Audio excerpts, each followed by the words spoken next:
কোনো ষড়যন্ত্রে কাজ হবে না, কোনো মিথ্যায় কাজ হবে না।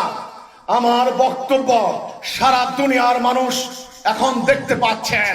পৃথিবীর উত্তরে, দক্ষিণে, পূর্বে, পশ্চিমে গগন বিদারী শব্দে প্রতিটা মানুষের হৃদয় স্পর্শ করবে ইনশাআল্লাহ।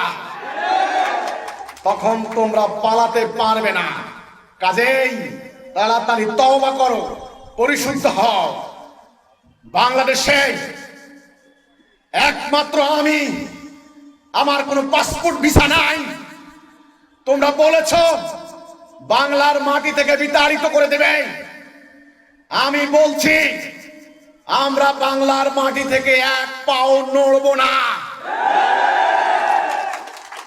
তোমরা অন্যদের বেলায় যেই ফতুয়াবাজি করো, আমার বেলায় একই ধরনের বল্লম নিক্ষেপ করো না। কারণ আমার বুকে আছে আল্লাহর দেওয়া বর্ম। তোমাদের দৃষ্টি নাই, ওই বর্ম তোমরা দেখবে না। যদি তোমাদের দৃষ্টি থাকতো তোমরা দেখতে আমি সাধারণ মানুষ, অর্ডিনারি ম্যান, জেনারেল এডুকেটেড, তোমাদের ঘুমকে হারাম করে দিয়েছি। তোমাদের ধ্বংস অনিবার্য।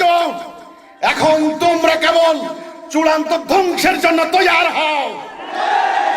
ইনশাআল্লাহ আমার হাজার হাজার মুজাহিদ মুজাহিদা আমরা দাঁড়িয়েছি আল্লাহর দ্বীন প্রতিষ্ঠা করার জন্য, মাটিকে রক্ষা করার জন্য, এই মানুষকে রক্ষা করার জন্য। আমাদের বিজয় অবিসম্ভাবী।